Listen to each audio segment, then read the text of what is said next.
So this is going to be a problem that you're going to find in your assignment and the test, where you're going to be asked to state the equation of the graphs.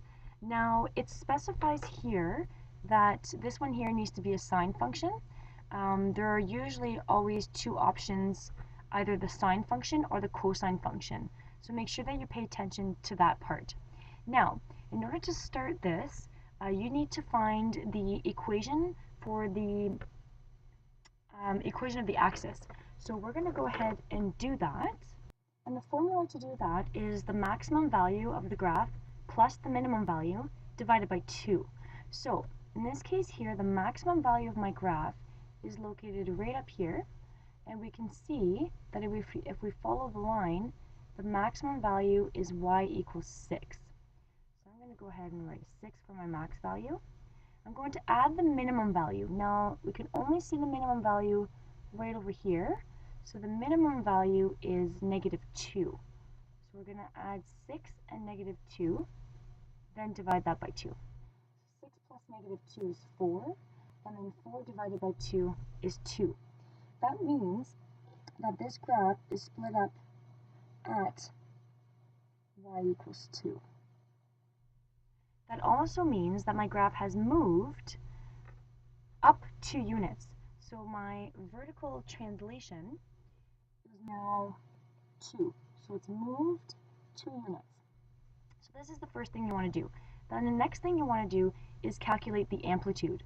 Now the amplitude can be found two ways. If you found the equation of the axis, you know that your graph, the amplitude, is found from the equation of the axis up to maximum value. So if you count those units from 2 to 6, we know that the amplitude is 4. But if you forget that, then you can just do the maximum value minus the minimum value divided by 2. Our maximum value is 6 that we found. Subtract -2 and then divide by 2. So 6 minus -2 is actually 6 plus 2, which is 8, and 8 divided by 2 is 4. Which means that the amplitude, as we had seen up above, is 8 equals 4. This means that there's a vertical stretch of a factor of 4. So those two things are important. Then you want to move on to the horizontal compression. So that's the value of k. So in order to find the value of k, we know that we're going to be talking with the period. And the period of a regular sine graph is 360 degrees. And then you divide that by your k value. But that's what we're looking for. So we need to find k.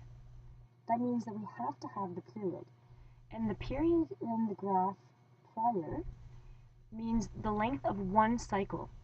So if I'm going to look at the length of one cycle, I need to know where this graph starts.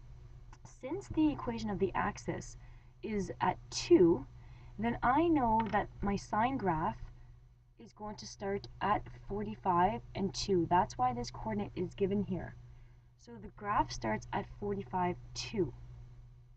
We need to figure out where this graph ends because we actually cannot see it on this graph. So what we need to do is we know that the graph starts at 45, 2.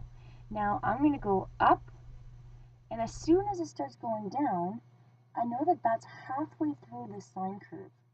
So I need to find what this value is. If I just come down a little bit, I know that that value is 225. So at 225 degrees and 2, we know that this is halfway through this sine curve. Now we need to figure out how many degrees are between 45 and 225, since this needs to be replicated on the other side. So if it goes sideways for that many degrees, it needs to also do the same thing on the right side. So from 45 to 225, 225 minus 45 degrees is 180. So we're going to figure out what 225 plus 180 is, and that gives us 405 degrees, which means one cycle lasts 405 degrees. So that's the period. The period is 405 degrees. That's a tough one just because we can't see the end of the graph. So you really have to use the properties of the sine graph to be able to find it. So we're going to sub in 405 where it says period. So 405 equals 360 divided by k. And in order to find k, we're going to do the reciprocal of both, or you can just switch these two, since the unknown is at the bottom. And we have to calculate 360 divided by 405, and 360 divided by 405 is 0.89. So we now know that our k value is approximately 0.89. So what we're going to do is we're going to write down the general form for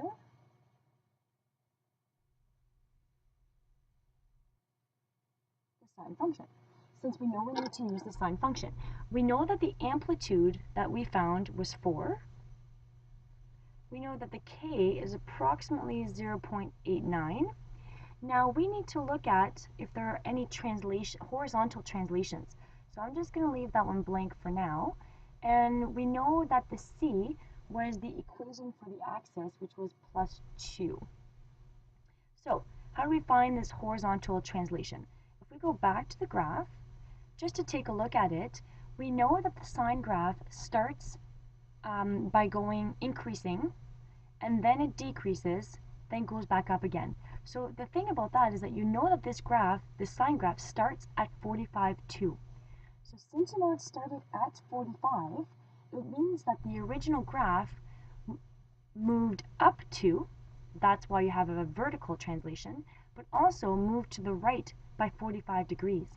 And if it moved to the right by 45 degrees, I'm just going to write that down, 45 degrees to the right, that means that in my formula, I actually need to put x minus 45, since it's always the opposite. So we have 4 sine of 0.89, x minus 45 degrees plus 2. And this is the equation that you are looking for.